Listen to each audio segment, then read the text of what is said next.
साथियों, आज दीदी और जीजाजी दोनों अपने कमरे के बड़े से बेड पर चैन की नींद सो रहे होते हैं। खिड़की से आती हल्की ठंडी हवा कमरे के पर्दों को हल्के हल्के से हिला रही थी। रात का समय था। घड़ी की सुई में 4 बजे बजने ही वाले थे। तभी अचानक दीदी की आंख खुलती है, पर जागने में कोई बेचैनी नहीं, बल्कि मन के अंदर छुपा हुआ एक मीठा सा राज्य था। जीजाजी का बर्थडे था। शादी के बाद यह उनका पहला बर्थडे था, जो वह अपने ससुराल में मनाने जा रहे थे। दीदी को इस पल का बेसब्री से इंतजार था। दिल में एक ही ख्वाहिश थी कि भैया यानी जीजाजी को ऐसा सरप्राइज दूंगी जो उनकी जिंदगी भर की सबसे प्यारी याद बन जाए। साथियों, जरा सोचिए, सारा घर गहरी नींद में सोया हुआ है, सन्नाटा पसरा हुआ है और उसी सन्नाटे में दीदी धीरे धीरे बेड से उठती है ताकि जीजाजी की नींद ना टूटे।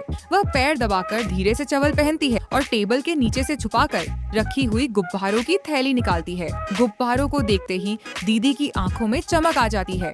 लाल, नीले, गुलाबी और पीले हर रंग का गुब्बारा जिसे खुद ही कह रहा हो, आज का दिन खास है। दीदी धीरे धीरे उन गुब्बारों में हवा भरने लगी है। हर गुब्बारे को बांधते समय उनके होठों पर एक मुस्कान होती है और आंखों में एक सपना, जीजाजी को खुश देखना। गुब्बारों के बाद बारी आती है फूलों की। दीदी ने कल ही अपने हाथों से कुछ ताजे फूलों की माला बनाकर रखी थी। वह सोच रही, बर्थडे पर अगर खुशबू ना हो तो जैसे मिठाई बिना चीनी के। साथियों, खास बात यह कि जीजाजी को बिल्कुल भी अंदाजा नहीं था कि आज उनका जन्मदिन है। वह तारीखों पर ज्यादा ध्यान नहीं देते थे, लेकिन दीदी ने कैलेंडर पर लाल निशान लगाकर महीनों पहले से यह दिन याद रखा हुआ था। कल से दीदी के दिल की धड़कनें तेज थी। बार बार दीदी घड़ी देखती और बार बार सामान चेक करती। उन्हें सिर्फ एक ही ख्याल था, भैया को सुबह उठते ही ऐसा सरप्राइज मिले कि उनकी आंखों में खुशी के आंसू आ जाएं। धीरे धीरे पूरा कमरा रंग बिरंगे गुब्बारों से भर गया। दीवार पर बड़े अक्षरों में लिखा था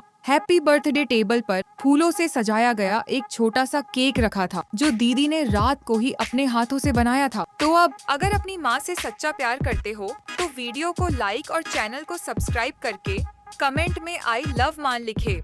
कुछ ही पल के बाद रूम की सजावट पूरी होने वाली है। साथियों, लास्ट में दीदी ने कितना सुंदर रूम सजा दिया, जिसे देखकर तो भैया बहुत खुश हो जाते।